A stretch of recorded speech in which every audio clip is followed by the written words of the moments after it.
ਸੰਸਾਰ ਵਿੱਚ ਸਭ ਤੋਂ ਭਿਆਨਕ ਬਿਮਾਰੀ ਸ਼ੂਗਰ ਨੂੰ ਮੰਨਿਆ ਜਾਂਦਾ ਹੈਗਾ।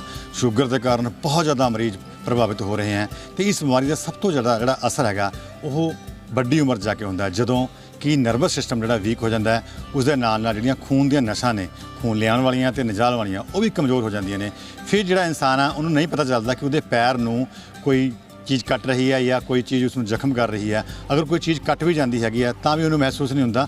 ਤੇ ਆਲਮ ਇਹ ਹੈ ਕਿ ਜ਼ਖਮ ਹੋ ਜਾਂਦਾ, ਜ਼ਖਮ ਹੋਣ ਤੋਂ ਬਾਅਦ ਉਹਦੇ ਬਾਰੇ ਵੀ ਪਤਾ ਨਹੀਂ ਚੱਲਦਾ ਹੈਗਾ। ਜੋ ਜ਼ਖਮ ਹੁੰਦਾ ਹੈ ਤੇ ਜਿਹੜਾ ਪੈਰ ਹੈਗਾ ਉਹ ਗਲਣਾ ਸ਼ੁਰੂ ਹੋ ਜਾਂਦਾ ਹੈ। ਇਸ ਦੇ ਨਾਲ ਹੀ ਇਸ ਨੂੰ ਬਚਾਉਣ ਵਾਸਤੇ ਕੰਮ ਕੀਤੇ ਜਾਂਦੇ ਆ। ਅਗਰ ਨਾ ਬਚਾਇਆ ਜਾਵੇ ਤਾਂ ਪੈਰ ਤੱਕ ਕੱਟਣਾ ਪੈਂਦਾ, ਕਿਸੇ ਦਾ ਪੈਰ, ਕਿਸੇ ਦੀ ਟੰਗ ਪੂਰੀ ਦੀ ਪੂਰੀ ਕੱਟ ਦੇਣੀ ਪੈਂਦੀ ਹੈਗੀ ਹੈ।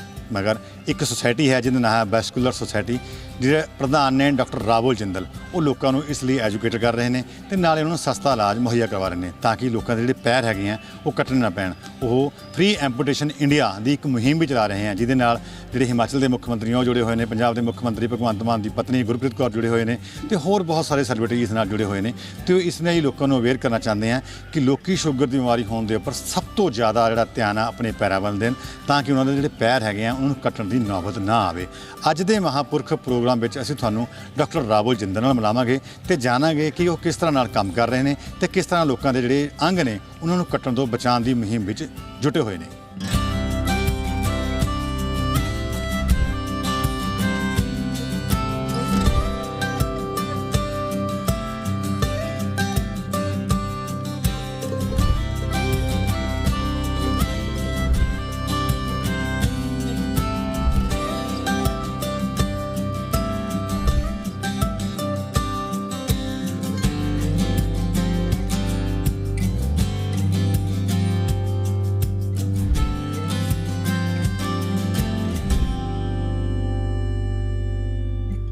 ਕਿਸੇ ਵੀ ਸਰੀਰ ਦਾ ਕੋਈ ਅੰਗ ਅਗਰ ਕੱਟਣਾ ਪਵੇ ਤਾਂ ਲੋਕਾਂ ਨੂੰ ਬਹੁਤ ਜ਼ਿਆਦਾ ਮੁਸ਼ਕਿਲ ਦਾ ਸਾਹਮਣਾ ਕਰਨਾ ਪੈਂਦਾ ਔਰ ਬਹੁਤ ਜ਼ਿਆਦਾ ਤਕਲੀਫ ਸਹਿਣ ਕਰਨੀ ਪੈਂਦੀ ਹੈ। ਪਰ ਇੱਕ ਇਸ ਤਰ੍ਹਾਂ ਦੀ ਸੰਸਥਾ ਹੈਗੀ ਹੈ ਜਿਹੜੀ ਕਿ ਇਹਨਾਂ ਲੋਕਾਂ ਨੂੰ ਬਚਾ ਰਹੀ ਹੈ ਤਾਂ ਕਿ ਕਿਸੇ ਦਾ ਅੰਗ ਨਾ ਕੱਟਣਾ ਪਵੇ। ਜ਼ਿਆਦਾਤਰ ਸ਼ੂਗਰ ਦੇ ਜਿਹੜੇ ਮਰੀਜ਼ ਨੇ ਉਹਨਾਂ ਦੇ ਬਹੁਤ ਜ਼ਿਆਦਾ ਅੰਗ ਕੱਟਣੇ ਪੈਂਦੇ ਨੇ। ਇਸ ਨੂੰ ਲੈ ਕੇ ਇੱਕ ਸੁਸਾਇਟੀ ਕੰਮ ਕਰ ਰਹੀ ਜਿਹਦਾ ਨਾਮ ਹੈਗਾ ਵੈਸਕੂਲਰ ਸੁਸਾਇਟੀ। ਆ ਸੁਸਾਇਟੀ ਦੇ ਜਿਹੜੇ ਪ੍ਰਧਾਨ ਨੇ ਡਾਕਟਰ ਰਾਹੁਲ ਜਿੰਦਲ ਜੀ, ਉਹ ਸਾਡੇ ਨਾਲ ਨੇ। ਉਹਨਾਂ ਨਾਲ ਗੱਲ ਕਰਾਂਗੇ ਕਿ ਜਾਣਾਂਗੇ ਕਿ ਕਿਸ ਤਰ੍ਹਾਂ ਇਹ ਜਿਹੜਾ ਹੈਗਾ ਮਤਲਬ ਕਿ ਐਂਪੂਟੇਸ਼ਨ ਫ੍ਰੀ ਇੰਡੀਆ ਦੀ ਗੱਲ ਕਰਦੇ ਹਾਂ। ਡਾਕਟਰ ਸਾਹਿਬ, ਤੁਹਾਡਾ ਅੱਜ ਦੇ ਮਹਾਂਪੁਰਖ ਪ੍ਰੋਗਰਾਮ ਵਿੱਚ ਬਹੁਤ ਸਵਾਗਤ ਹੈ। ਥੈਂਕ ਯੂ ਜੀ, ਥੈਂਕ ਯੂ। ਡਾਕਟਰ ਸਾਹਿਬ, ਇਹ ਸੁਸਾਇਟੀ ਤੁਸੀਂ ਕਦੋਂ ਬਣਾਈ ਤੇ ਇਹਦੀ ਜ਼ਰੂਰਤ ਕਿੱਦਾਂ ਪਈ? ਕਿਉਂਕਿ ਐਸੀ ਸੁਸਾਇਟੀ ਇਹ 13 ਸਾਲ ਪਹਿਲਾਂ ਮੈਂ ਬਣਾਈ। ਮੈਂ 2006 'ਚ ਜਦੋਂ ਇੰਗਲੈਂਡ ਤੋਂ ਪੜ੍ਹ ਕੇ ਆਇਆ ਵਾਪਸ, ਤਾਂ ਅਸੀਂ ਦੇਖਿਆ ਕਿ ਜਿਹੜੇ ਮਰੀਜ਼ ਸ਼ੂਗਰ 'ਤੇ ਨੇ ਉਹਨਾਂ ਦੇ ਪੈਰ ਖਰਾਬ ਹੋ ਜਾਂਦੇ ਨੇ। ਤਾਂ ਉਰੇ ਕੋਈ ਵੀ ਸੈਂਟਰ ਆਪਣੇ ਉਰੇ ਹੈ ਨਹੀਂ ਸੀ ਜਿਹੜਾ ਮਤਲਬ ਪੂਰੇ ਨਾਰਥ ਇੰਡੀਆ 'ਚ, ਚਾਰੋਂ ਸਟੇਟ 'ਚ, ਮਤਲਬ ਹਿਮਾਚਲ, ਜੰਮੂ ਕਸ਼ਮੀਰ, ਪੰਜਾਬ, ਹਰਿਆਣਾ, ਤਾਂ ਉਰੇ ਕੋਈ ਵੀ ਸੁਸਾਇਟੀ ਨਹੀਂ ਸੀ, ਕੋਈ ਸੈਂਟਰ ਨਹੀਂ ਸੀ ਜਿਹੜਾ ਇਹ ਮਰੀਜ਼ਾਂ ਨੂੰ ਪੈਰ ਬਚਾਉਣ ਦੀ ਕੋਸ਼ਿਸ਼ ਕਰ ਰਿਹਾ ਹੋਵੇ ਜਾਂ ਟ੍ਰੇਨਿੰਗ ਕਰ ਰਿਹਾ ਹੋਵੇ ਜਾਂ ਐਜੂਕੇਟ ਕਰ ਰਿਹਾ ਹੋਵੇ। ਤਾਂ ਅਸੀਂ ਫਿਰ ਉਸੇ ਸੋਚਿਆ ਕਿ ਇੱਕ ਸੁਸਾਇਟੀ ਬਣਾਈ ਜਾਏ ਜਿਸ ਦੇ ਅੰਡਰ ਆਪਾਂ ਮਰੀਜ਼ਾਂ ਨੂੰ ਪੜ੍ਹਾ ਸਕੀਏ। ਕਿਉਂਕਿ ਆਪਾਂ ਨੂੰ ਦੇਖਣਾ ਹੈ ਕਿ ਅਗਰ ਜਿਹੜੇ ਸ਼ੂਗਰ ਨਾਲ ਮਰੀਜ਼ ਦੇ ਪੈਰ ਖਰਾਬ ਹੁੰਦੇ ਨੇ, 90% ਪੈਰ ਆਪਾਂ ਸਿਰਫ ਐਜੂਕੇਸ਼ਨ ਨਾਲ ਕੱਟਣ ਤੋਂ ਬਚਾ ਸਕਦੇ ਹਾਂ। ਮਤਲਬ ਸਿਰਫ ਐਜੂਕੇਸ਼ਨ, ਮਤਲਬ ਅਗਰ ਮਰੀਜ਼ਾਂ ਨੂੰ ਆਪਾਂ ਪੜ੍ਹਾ ਸਕੀਏ, ਇੰਨਾ ਪੜ੍ਹਾ ਸਕੀਏ ਕਿ ਉਹ ਆਪਣੇ ਪੈਰਾਂ ਦੀ ਕੇਅਰ ਕਰ ਸਕਣ, ਤਾਂ ਆਪਾਂ ਉਹਦੇ ਨਾਲ ਪੈਰ ਬਚਾ ਸਕਦੇ ਹਾਂ। ਤਾਂ ਲਾਸਟ 13 ਸਾਲਾਂ ਤੋਂ ਅਸੀਂ ਘੱਟ ਤੋਂ ਘੱਟ 1000 ਪ੍ਰੈਸ ਕਾਨਫਰੰਸਿਸ, ਕਮ ਤੋਂ ਕਮ ਪਤਾ ਨਹੀਂ 1000 seminar, newspaper articles, public educations, ਇਹ ਸਾਰੇ ਕਰਦੇ ਹਾਂ ਤਾਂ ਕਿ ਪਬਲਿਕ ਨੂੰ ਐਜੂਕੇਟ ਕਰ ਸਕੀਏ ਕਿ ਆਪਣੇ ਪੈਰ ਕਿਵੇਂ ਬਚਾਉਣੇ ਨੇ। ਅਤੇ ਕਿਸ ਉਮਰ 'ਚ ਇਹ ਜਿਹੜੀ ਪ੍ਰੋਬਲਮ ਆਉਂਦੀ ਜ਼ਿਆਦਾ? ਇਹਦਾ ਕੋਈ ਹੈ ਲੱਗਿਆ ਕਿ ਜਿਹੜੇ ਲੋਕੀ ਨੇ ਇਹ ਛੋਟੀ ਉਮਰ 'ਚ ਜਾਂ ਵੱਡੀ ਉਮਰ ਜਾਂ ਬਜ਼ੁਰਗ ਹੋ ਕੇ ਉਹਨਾਂ ਨੂੰ ਪ੍ਰੋਬਲਮ ਆਉਂਦੀ ਇੱਦਾਂ ਦੀ? ਦੇਖੋ, ਸ਼ੂਗਰ ਨਾਲ ਕੋਈ ਵੀ ਮਰੀਜ਼ ਇਫੈਕਟ ਹੋ ਸਕਦਾ ਹੈ, ਬਟ ਮੇਨਲੀ ਅਗਰ ਆਪਾਂ ਨੂੰ ਪਤਾ ਹੈ ਕਿ ਜਿਹੜੀ ਸ਼ੂਗਰ ਹੈ ਉਹ ਆਪਾਂ ਨੂੰ 40, 45, 50 ਸਾਲ ਦੀ ਉਮਰ 'ਚ ਹੁੰਦੀ ਹੈ। ਤਾਂ ਇਸ ਲਈ ਜਿਹੜੇ ਇਫੈਕਟ ਹੈ ਉਹ ਮੇਨਲੀ ਆਪਾਂ ਨੂੰ ਇਸ ਏਜ ਗਰੁੱਪ 'ਚ ਆਉਂਦੇ ਨੇ। ਬਟ ਸਾਡੇ ਕੋਲ ਕਈ ਪੇਸ਼ੈਂਟ ਇਸ ਤਰ੍ਹਾਂ ਦੇ ਵੀ ਨੇ ਜਿਹੜੇ ਯੰਗ ਪੇਸ਼ੈਂਟ ਹੁੰਦੇ ਨੇ, ਉਹਨਾਂ ਨੂੰ ਸ਼ੂਗਰ ਹੋ ਜਾਂਦੀ ਹੈ, ਉਹਨਾਂ ਦੇ ਪੈਰ ਖਰਾਬ ਹੋ ਜਾਂਦੇ ਨੇ, ਤਾਂ ਉਹ ਵੀ ਸਾਨੂੰ ਕੱਟਣ ਤੋਂ ਬਚਾਉਣੇ ਪੈਂਦੇ ਨੇ। ਬਟ ਮੇਨਲੀ 45, 50, 55, 60 ਸਾਲ ਦੀ ਉਮਰ ਦੇ ਮਰੀਜ਼, ਜਿਹੜੇ ਜ਼ਰੂਰਤਮੰਦ ਲੋਕ ਹੁੰਦੇ ਆ, ਜਿਵੇਂ ਆਪਾਂ ਗੱਲ ਕਰੀਏ ਕਿ ਜਿਹਨਾਂ ਕੋਲ ਆਰਥਿਕ ਪ੍ਰੋਬਲਮ ਹੋਵੇ ਜਾਂ ਕੋਈ ਕਿਸੇ ਦੇ ਬੱਚੇ ਨਹੀਂ ਹੈਗੇ ਆ, ਤਾਂ ਉਹਨੂੰ ਆਪਾਂ ਕਿਸ ਤਰ੍ਹਾਂ ਮਤਲਬ ਕਿ ਮਦਦ ਕਰਦੇ ਹਾਂ? ਹਾਂ, ਦੇਖੋ, ਇਹ ਸਭ ਤੋਂ ਵੱਡੀ ਮੁਸ਼ਕਿਲ ਇਹ ਹੈ ਕਿ ਇਹਦਾ ਇਲਾਜ ਮਹਿੰਗਾ। ਤਾਂ ਬਹੁਤ ਸਾਰੇ ਮਰੀਜ਼ ਹੁੰਦੇ ਨੇ ਜਿਹੜੇ ਗਰੀਬ ਹੁੰਦੇ ਨੇ, ਇਲਾਜ ਨਹੀਂ ਕਰ ਪਾਉਂਦੇ। ਤਾਂ ਸਾਨੂੰ ਸ਼ੁਰੂ 'ਚ ਤਾਂ ਬਹੁਤ ਮੁਸ਼ਕਿਲ ਹੁੰਦੀ ਸੀ ਕਿਉਂਕਿ ਸਾਡੇ ਕੋਲ ਵੀ ਰਿਸੋਰਸਿਸ ਨਹੀਂ ਸੀ। ਤਾਂ ਇੰਨੇ ਕੁਝ ਸਾਲਾਂ 'ਚ ਅਸੀਂ ਬਹੁਤ ਸਾਰੇ ਰਿਸੋਰਸਿਸ ਇਕੱਠੇ ਕੀਤੇ ਨੇ। ਤਾਂ ਅਗਰ ਕੋਈ ਜ਼ਰੂਰਤਮੰਦ ਲੋਕ ਹੈ ਤਾਂ ਸਾਡੇ 2-3 ਲੋਕ ਹੈ ਉਹ ਇਨਵੈਸਟੀਗੇਟ ਕਰਦੇ ਨੇ ਕਿ ਵੀ ਪੇਸ਼ੈਂਟ ਨੂੰ ਸਹੀ 'ਚ ਜ਼ਰੂਰਤ ਹੈ ਕਿ ਨਹੀਂ ਹੈ। ਤਾਂ ਫਿਰ ਅਸੀਂ ਮਿਲ ਕੇ ਉਹ ਪੇਸ਼ੈਂਟ ਦੀ ਬਹੁਤ ਮਦਦ ਕਰਦੇ ਹਾਂ ਕਿ 70 ਤੋਂ 80% ਖਰਚਾ ਉਹਨੂੰ ਅਸੀਂ ਮਾਫ ਹੋ ਜਾਂਦਾ ਮਰੀਜ਼ ਨੂੰ, ਤਾਂ ਕਿ ਬਹੁਤ ਮਤਲਬ ਉਹਦਾ ਇਲਾਜ ਜਿਹੜਾ ਹੈ ਲਿਟਰਲੀ ਗਵਰਨਮੈਂਟ ਹਸਪੀਟਲ ਦੇ ਰੇਟ 'ਤੇ ਅਸੀਂ ਇਲਾਜ ਉਹਨਾਂ ਦਾ ਕਰ ਪਾਉਂਦੇ ਹਾਂ। ਤਾਂ ਲੇਕਿਨ ਮੈਂ ਫਿਰ ਦੁਬਾਰਾ ਕਹਾਂਗਾ, ਸਭ ਤੋਂ ਇੰਪੋਰਟੈਂਟ ਜਿਹੜਾ ਹੈ ਪੈਰ ਕੱਟਣ ਨੂੰ ਬਚਾਉਣ ਲਈ ਉਹ ਹੈ ਐਜੂਕੇਸ਼ਨ, ਪ੍ਰੀਵੈਂਸ਼ਨ। ਉਹ ਆਪਾਂ ਨੂੰ ਇੰਗਲਿਸ਼ ਬਹੁਤ ਵੱਡੀ ਸੇਇੰਗ ਹੈ, prevention is better than cure. ਮਤਲਬ ਵੀ ਖਰਾਬ ਹੋ ਗਿਆ ਤਾਂ ਫਿਰ ਤਾਂ ਠੀਕ ਕਰਨਾ ਹੀ ਹੈ, ਪਰ ਅਗਰ ਆਪਾਂ ਧਿਆਨ ਰੱਖੀਏ ਆਪਣੇ ਪੈਰਾਂ ਦਾ ਤਾਂ ਪ੍ਰੀਵੈਂਟ ਕਰ ਸਕਦੇ ਹਾਂ, ਬਿਮਾਰੀ ਹੋਏ ਨਾ ਸਾਨੂੰ। ਤੇ ਬਿਲਕੁਲ ਜੋ ਤੁਸੀਂ ਗੱਲ ਕੀਤੀ ਪ੍ਰੀਵੈਂਟ ਕਰਦੇ ਆ, prevention is better than cure, ਤੇ ਉਹਦੇ ਵਿੱਚ ਜਿਹੜੇ ਪੇਸ਼ੈਂਟ ਹੈਗੇ ਆ ਉਹਨਾਂ ਨੂੰ ਤੁਸੀਂ ਐਜੂਕੇਟ ਕਰਨ ਵਾਸਤੇ ਕੈਂਪਸ ਲਗਾਉਂਦੇ ਆ ਜਾਂ ਫੀਲਡ ਜਾਂਦੇ ਆ, ਪਿੰਡਾਂ ਜਾਂਦੇ ਹੋ, ਉਹਦੇ ਬਾਰੇ ਦੱਸੋ ਕਿ ਉਹ ਕਿਸ ਤਰ੍ਹਾਂ ਦੇ ਕੈਂਪ ਹੁੰਦੇ ਨੇ ਤੇ ਕਿਸ ਤਰ੍ਹਾਂ ਦੇ ਤੁਸੀਂ ਜਾ ਕੇ ਉੱਥੇ ਕਿਹਨਾਂ ਨਾਲ ਮਿਲ ਕੇ ਲਗਾਉਂਦੇ ਹੋ? ਤਾਂ ਬੇਸਿਕਲੀ ਸਾਡੇ ਨਾਲ ਪੰਜਾਬ ਰੋਟਰੀ ਕਲੱਬ ਐਸੋਸੀਏਟਿਡ ਹੈ। ਅਸੀਂ ਇੱਕ ਕੈਂਪੇਨ ਰਨ ਕਰਦੇ ਹਾਂ ਆਲ ਓਵਰ ਇੰਡੀਆ, ਉਹਨੂੰ ਕਹਿੰਦੇ ਨੇ ਐਂਪੂਟੇਸ਼ਨ ਫ੍ਰੀ ਇੰਡੀਆ। ਮਤਲਬ ਕੀ ਹੈ, ਆਪਾਂ ਨੇ ਪੂਰੀ ਕੰਟਰੀ ਨੂੰ ਪੈਰ ਕੱਟਣ ਤੋਂ ਬਚਾਉਣਾ ਹੈ। ਤਾਂ ਇਸੇ ਬਹੁਤ ਬੜਾ ਕੈਂਪੇਨ ਹੈ ਜਿਸ 'ਚ ਸਾਡੇ ਨਾਲ ਚੀਫ ਮਿਨਿਸਟਰ ਹਿਮਾਚਲ ਦੇ ਵੀ ਇਨਵੋਲਵਡ ਨੇ। ਅਗਰ ਦੇਖਿਆ ਜਾਵੇ ਸੇ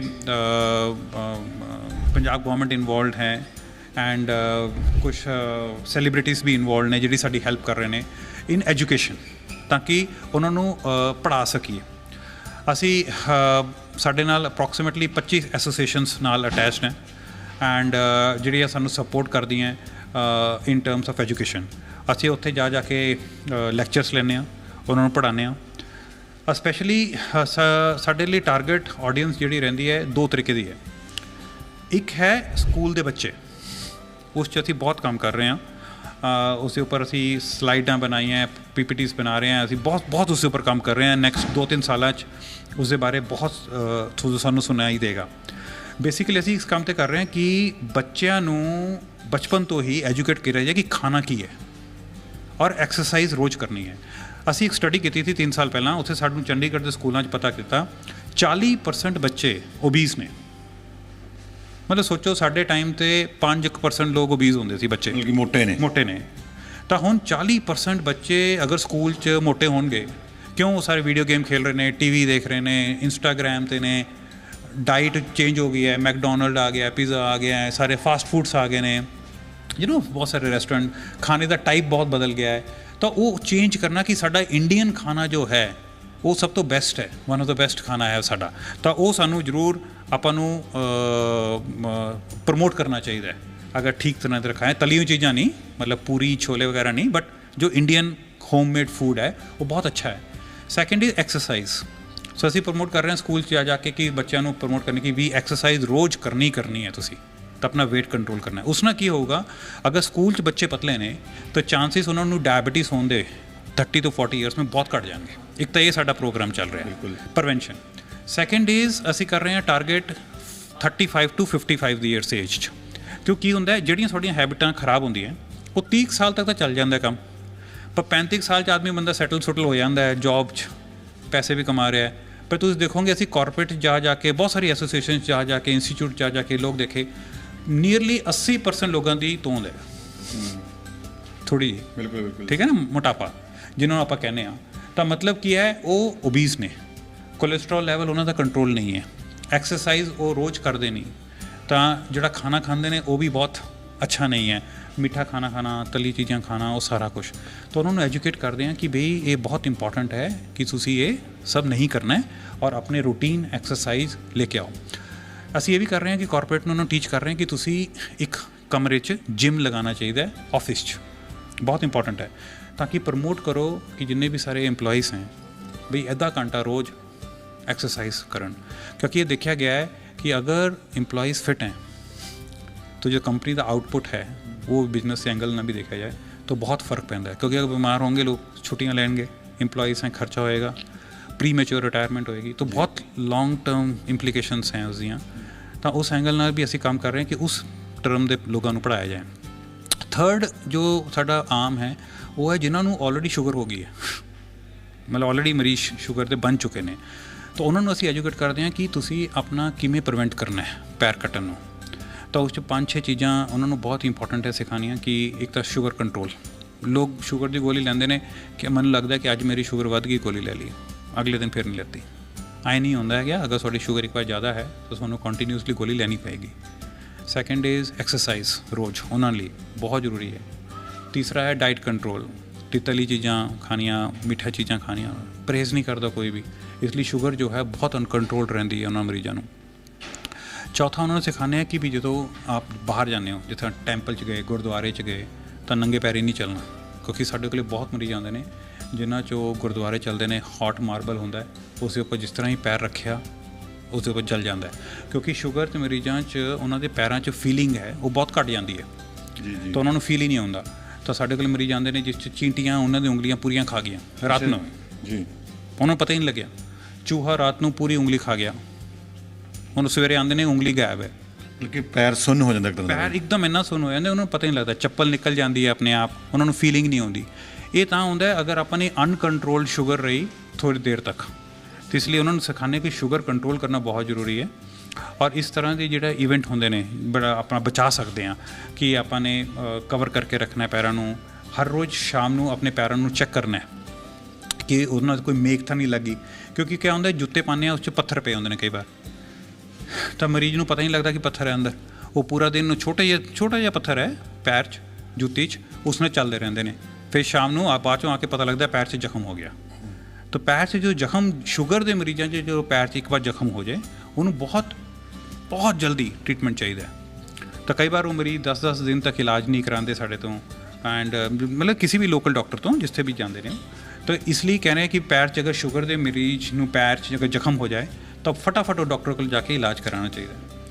ਲਾਸਟ ਚੀਜ਼ ਹੈ ਉਹਨੂੰ ਦੱਸਦੇ ਹਾਂ ਕਿ ਵੀ ਅਗਰ ਤੁਹਾਨੂੰ ਸ਼ੂਗਰ ਤੇ ਪੈਰ 'ਚ ਜ਼ਖਮ ਹੋ ਜਾਏ ਔਰ ਅਗਰ ਉਹ ਹਫਤੇ ਤੱਕ ਨਾ ਭਰੇ ਤਾਂ ਇਮੀਡੀਏਟਲੀ ਆਪਣੀ ਬਲੱਡ ਸਪਲਾਈ ਪੈਰ ਦੀ ਉਹ ਜ਼ਰੂਰ ਚੈੱਕ ਕਰਾਉਣੀ ਚਾਹੀਦੀ ਹੈ, ਕਿਉਂਕਿ ਪੈਰ ਦੀ ਅਗਰ ਬਲੱਡ ਸਪਲਾਈ ਠੀਕ ਨਹੀਂ ਹੈ ਤਾਂ ਜ਼ਖਮ ਭਰੇਗਾ ਨਹੀਂ। ਅਤੇ ਇਸ ਲਈ ਉਹਨਾਂ ਨੂੰ ਇਮੀਡੀਏਟਲੀ ਅਗਰ ਪੈਰ 'ਚ ਜ਼ਖਮ ਹਫਤੇ ਤੱਕ ਸ਼ੂਗਰ ਦੇ ਮਰੀਜ਼ਾਂ ਨੂੰ ਨਹੀਂ ਭਰ ਰਿਹਾ ਤਾਂ ਉਹਨਾਂ ਨੂੰ ਵੈਸਕੂਲਰ ਸਰਜਨ ਨੂੰ ਮਿਲਣਾ ਚਾਹੀਦਾ ਹੈ। ਸੋ ਸਾਡੀ ਇੱਕ ਸੋਸਾਇਟੀ ਹੈ vascular society of India, pan India ਚੱਲਦੀ ਹੈ, ਤਾਂ ਉਹਨਾਂ ਦੇ ਡਾਕਟਰ ਹਰ ਜਗ੍ਹਾ ਪੂਰੇ ਕੰਟਰੀ 'ਚ ਨੇ, ਤਾਂ ਉਹਨੇ ਇਮੀਡੀਏਟਲੀ ਜਿਹੜੇ ਵੀ ਜਗ੍ਹਾ 'ਤੇ ਉਹ ਹੈ ਆਪਣੇ ਲੋਕਲ ਡਾਕਟਰ ਨੂੰ ਜਾ ਕੇ ਦਿਖਾਉਣ ਵੈਸਕੂਲਰ ਸਰਜਨ ਨੂੰ, ਤਾਂ ਕਿ ਦੇਖੇਂ ਕਿ ਬਲੱਡ ਸਪਲਾਈ ਜਿਹੜੀ ਪੈਰ ਦੀ ਹੈ ਉਹ ਪੂਰੀ ਹੈ ਕਿ ਨਹੀਂ ਹੈ। ਤੁਸੀਂ ਜੋ ਹੁਣ ਤੱਕ ਕਿੰਨੇ ਕੁ ਮਤਲਬ ਕਿ ਜਿਹੜੇ ਲੋਕੀ ਹੈਗੇ ਨੇ ਉਹਨਾਂ ਦੇ ਜਿਹੜੇ पैर हैगे हैं या बचा सके हो?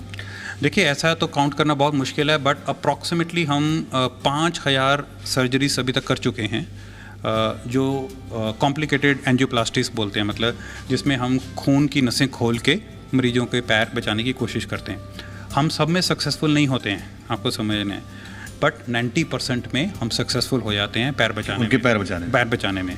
तो बहुत बड़ा नंबर है, बिकॉज अगर हम ऐसे देखें कि अगर उन पेशेंट्स को हम ये एंजियोप्लास्टी या कॉम्प्लेक्स सर्जरीज नहीं करते तो 90% पेशेंट के सबके पैर कट जाते हैं। But at the same time हम उसका तो अंदाज़ा ही नहीं लगा सकते उन नंबर का, कि जिनको हमने एजुकेशन करके बचाया है, जिन्होंने प्रॉब्लम आई नहीं ऑपरेशन से, वो मिलियंस में जाएगा जी।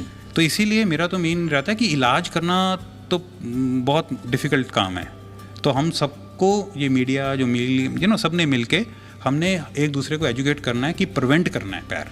तो इसके लिए हमारी ये बुकलेट भी है, डायबिटिक फुट बुकलेट, कि कोई भी पेशेंट इसको फ्री ले सकता है हमारे यहाँ से ऑफिस से, आप डिस्ट्रीब्यूट कर सकते हैं उसे। हमारा उसको इलेक्ट्रॉनिक कॉपी भी है, वो पेशेंट्स को हम व्हाट्सएप कर सकते हैं, एंड ताकि पेशेंट्स उसको पढ़ के अपने पैरों को बचा सकें। दूसरा सवाल मेरा ये था, आपने बोला कि जो लोग हैगे हैं ਜਿਹੜੇ ਗਰੀਬ ਨੇ ਜ਼ਰੂਰਤਮੰਦ ਨੇ ਤੁਸੀਂ ਉਹਨਾਂ ਦਾ ਵੀ ਮਤਲਬ ਕਿ ਇਲਾਜ ਬਹੁਤ ਕਨਸੈਸ਼ਨਲ ਕਰਦੇ हैं, तो कितना का मतलब कि ਉਹਨਾਂ ਨੂੰ ਫਾਇਦਾ ਹੁੰਦਾ, ਕਿੰਨਾ ਤੁਸੀਂ ਫਾਇਦਾ ਕਰ ਦਿੰਦੇ ਆ ਤੁਹਾਡੀ सोसाइटी? हाँ देखिए, बेसिकली क्या होता है कि हमारे को ये देखना पड़ता है कि पेशेंट जेन्युइन है कि नहीं first of all, and at the same time हमारे को देखना पड़ता है हमारे पास उस समय रिसोर्सेज कितने हैं।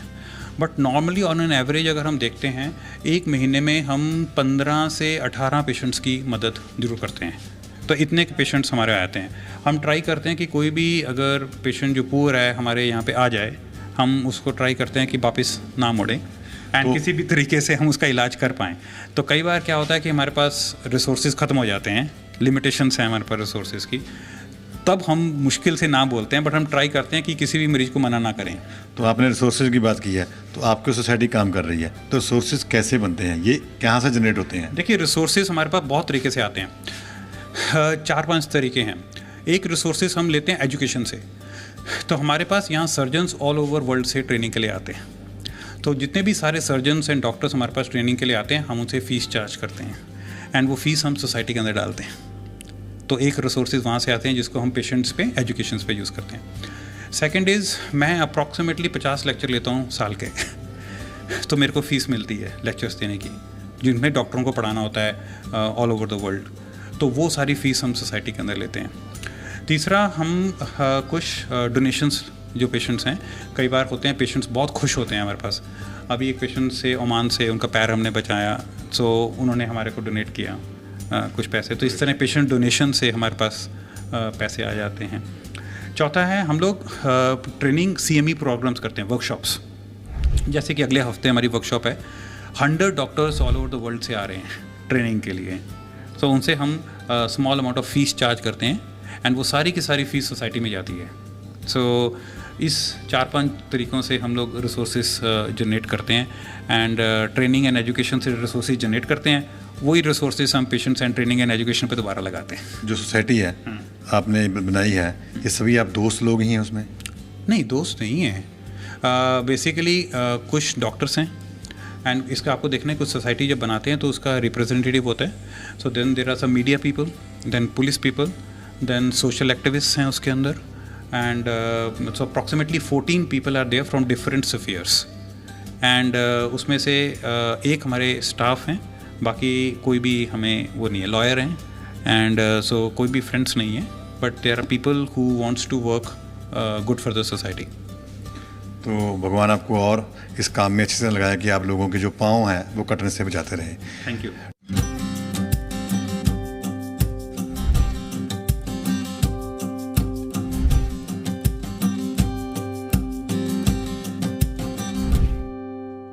मैं doctor Taranveer Kaur vascular surgery department 'ਚ डॉक्टर रावल जिंदल ਦੀ ਟੀਮ 'ਚ ਪਿਛਲੇ 13 ਸਾਲਾਂ ਤੋਂ ਕੰਮ ਕਰ ਰਹੀ ਹਾਂ।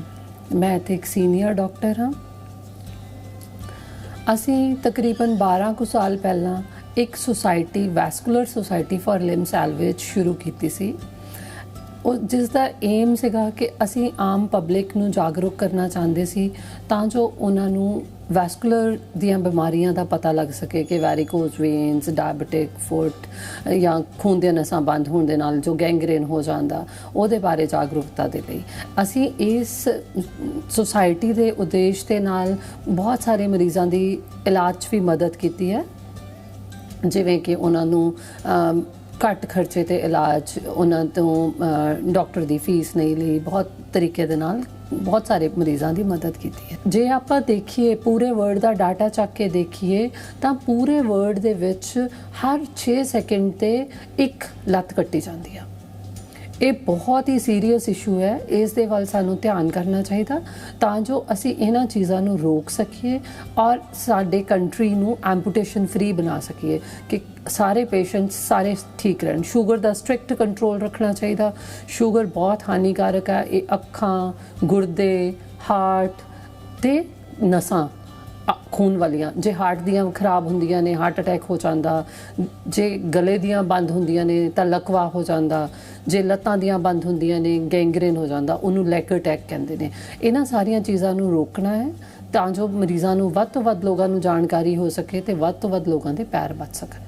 मेरा नाम ज्योत्सना है, मैं डॉक्टर रावल जिंदल जी के साथ एसोसिएटेड हूँ। हमारा एक कैंपेन है एम्पूटेशन फ्री इंडिया के नाम से, जिसमें हम लोगों को अवेयरनेस की बातें, अवेयरनेस की टिप्स और ट्रिक्स बताते हैं।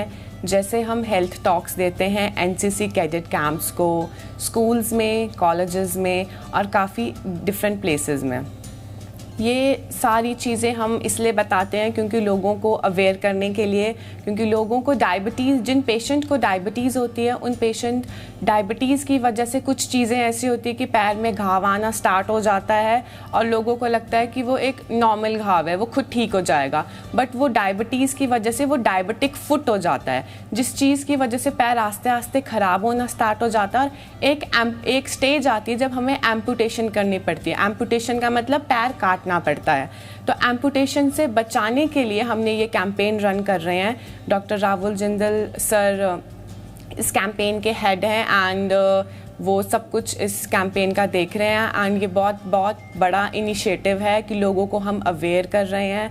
और यहाँ काफ़ी पेशेंट्स आते हैं, काफ़ी लोग आते हैं जिनकी हम हेल्प करते हैं जितना हम लोगों से हो सकता है, अकॉर्डिंग टू जो भी उनकी फाइनेंशियल स्टेटस होता है या कोई भी प्रॉब्लम होती है, हम कोशिश करते हैं पूरी हेल्प करने की। और जितने भी लोग हैं, चाहे वो स्कूल्स में बच्चे हों या अडल्ट्स हो जो कॉर्पोरेट सोसाइटीज़ में पढ़ाते हैं कई लोग, उन लोगों को भी हम जागरूक करते हैं।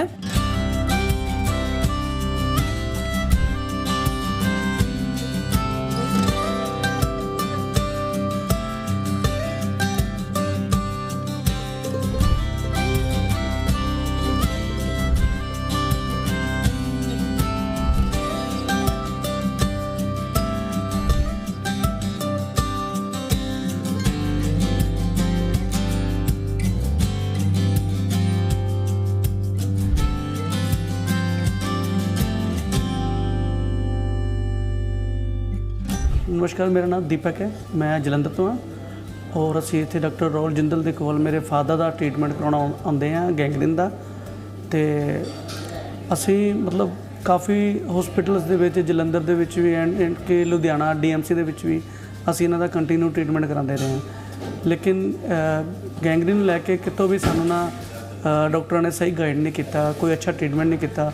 ਜਿਹਦੇ ਨਾਲ ਵੀ ਗੱਲ ਕਰਦੇ ਸੀ ਉਹ ਕਹਿੰਦੇ ਵੀ ਜਿੰਨਾ ਪਾਰਟ ਕਾਲਾ ਹੋ ਗਿਆ ਉਹ ਅਸੀਂ ਕਰ ਦੇਣਾ ਹੈਗਾ, ਅੱਗੋਂ ਇਨਫੈਕਸ਼ਨ ਹੋਊਗੀ ਤੁਸੀਂ ਇਹਨਾਂ ਦਾ ਪੈਰ ਵੀ ਕੱਟਾਂਗੇ ਔਰ ਲੈਗ ਵੀ ਕੱਟਣੀ ਪੈ ਸਕਦੀ ਹੈ। ਲੇਕਿਨ ਥੈਂਕ ਗੋਡ ਵੀ ਅਸੀਂ ਫੋਰਟਿਸ ਦੇ ਵਿੱਚ ਆਏ ਔਰ ਡਾਕਟਰ ਰਾਹੁਲ ਜਿੰਦਲ ਨੂੰ ਮਿਲੇ, ਬੜੀ ਅੱਛੀ ਟੀਮ ਹੈ ਇਹਨਾਂ ਦੀ। ਮੈਂ ਰਮੇਸ਼ ਕੁਮਾਰ ਸ਼ਾਰਦਾ ਫਰੋਮ ਜਲੰਧਰ। ਮੈਂ ਜਲੰਧਰ ਇਲਾਜ ਕਰਾਇਆ ਸੀ, ਬਟ ਮੈਨੂੰ ਡਾਕਟਰਾਂ ਨੇ ਬਹੁਤ ਡਰਾਇਆ ਉੱਥੇ। ਈਵਨ ਮੇਰੇ ਪੂਰੀ ਇੱਥੋਂ ਲੈਗ ਦੇ ਲਾਗੇ ਕੱਟਣਾ ਸ਼ੁਰੂ ਕਰਦੇ ਸੀਗੇ। ਮੈਂ ਜਦੋਂ ਡਾਕਟਰ ਜਿੰਦਲ ਸਾਹਿਬ ਕੋਲ ਆਇਆ ਅਤੇ ਮੈਨੂੰ ਕੋਈ ਡਰਾਇਆ ਨਹੀਂ ਇਹਨਾਂ ਨੇ, ਔਰ ਮੇਰੇ ਅੰਗੂਠੇ ਦੇ ਇਲਾਜ ਤੋਂ ਵੀ ਮੇਰਾ ਇਲਾਜ ਸਹੀ ਹੋ ਗਿਆ ਆ।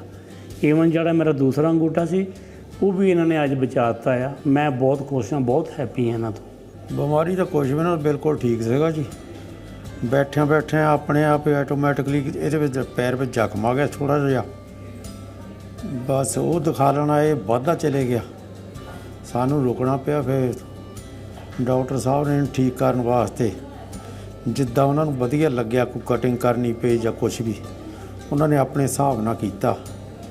ਅਤੇ ਹੁਣ ਦੁਬਾਰਾ ਤਕਰੀਬਨ ਮੈਂ ਠੀਕ ਹਾਂ। ਵਾਹਿਗੁਰੂ ਨੂੰ ਚਾਹਿਆ ਥੋੜ੍ਹੇ ਜਿਹੇ ਟਾਈਮ ਤੱਕ ਮੈਂ ਤੁਰਨ ਫਿਰਨ ਲੱਗ ਪੈਣਾ, ਹੋਰ ਸਭ ਠੀਕ ਹੈ ਜੀ।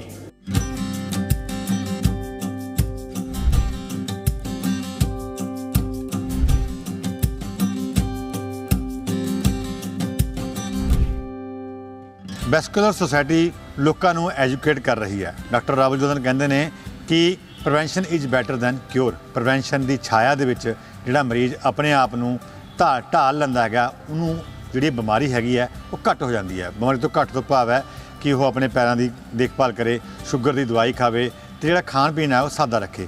ਉਸ ਇਹ ਗੱਲ ਜਿਹੜੀ ਹੈਗੀ ਲੋਕਾਂ ਨੂੰ ਜਾ ਕੇ ਕੈਂਪ ਲਗਾ ਕੇ ਘਰ ਘਰ ਪਿੰਡ ਜਾ ਕੇ ਲੋਕਾਂ ਨੂੰ ਐਜੂਕੇਟ ਕਰ ਰਹੇ ਨੇ। ਅਤੇ ਉਹਨਾਂ ਦਾ ਮਕਸਦ ਇੱਕ ਹੀ ਹੈ ਕਿ ਜੋ ਸ਼ੂਗਰ ਦੇ ਮਰੀਜ਼ ਹੈ ਉਹਨਾਂ ਦੇ ਪੈਰ ਨਾ ਕੱਟਣੇ ਪੈਣ, ਕਿਉਂਕਿ ਉਹ ਇਸ ਬਿਮਾਰੀ ਦੇ ਮਾਹਰ ਨੇ। ਇਸ ਲਈ ਲੋਕਾਂ ਨੂੰ ਉਹਦੇ ਪ੍ਰਤੀ ਅਵੇਅਰ ਕਰ ਰਹੇ ਹੈ ਕਿ ਜੇ ਕੋਈ ਮਰੀਜ਼ ਆਉਂਦਾ ਵੀ ਹੈ ਤਾਂ ਉਹਦਾ ਮਕਸਦ ਇੱਕੋ ਹੁੰਦਾ ਹੈ ਕਿ ਜੋ ਵੀ ਮਰੀਜ਼ ਹੈਗਾ ਆ ਉਹਨੂੰ ਇਸ ਤਰ੍ਹਾਂ ਸਮਝਾਇਆ ਜਾਵੇ ਕਿ ਉਹ ਆਪਣੀ ਬਿਮਾਰੀ ਪ੍ਰਤੀ ਅਵੇਅਰ ਹੋਵੇ ਔਰ ਉਹ ਆਪਣੀ ਬਿਮਾਰੀ ਨੂੰ ਦਵਾਈ ਤੋਂ ਜ਼ਿਆਦਾ ਜਿਹੜੀ ਪ੍ਰੀਵੈਂਸ਼ਨ ਹੈਗੀ ਹੈ, ਜੋ ਉਹਦੇ ਉਪਚਾਰ ਹੈ, ਉਹਨੂੰ ਛੱਡ ਕੇ ਉਹਦੇ ਜਿੰਨੀਆਂ ਵੀ ਰੈਸਟ੍ਰਿਕਸ਼ਨ ਨੇ ਆਪਾਂ ਕਹੀਏ ਜਾਂ ਕੋਈ ਚੀਜ਼ ਬੰਦ ਕਰਨੀ ਹੈ ਜਾਂ ਕੋਈ ਚੀਜ਼ ਖਾਣੀ ਨਹੀਂ ਹੈ, ਉਹਨੂੰ ਅਪਣਾਵੇ। ਇਹ ਉਹਨੂੰ ਸਿਖਾਉਂਦੇ ਨੇ। ਅਤੇ ਅੱਜ ਦੇ ਮਹਾਂਪੁਰਖ ਪ੍ਰੋਗਰਾਮ ਵਿੱਚ ਮੈਨੂੰ ਮਨੋਜ ਜੋਸ਼ੀ ਅਤੇ ਮੇਰੇ ਕੈਮਰਾ ਪਰਸਨ ਅਸ਼ਵਨ ਨੂੰ ਦਿਓ ਇਜਾਜ਼ਤ। ਅਗਲੇ ਹਫ਼ਤੇ ਫਿਰ ਕਿਸੇ ਹੋਰ ਮਹਾਂਪੁਰਖ ਨਾਲ ਤੁਹਾਨੂੰ ਕਰਾਵਾਂਗੇ ਰੂਬਰੂ।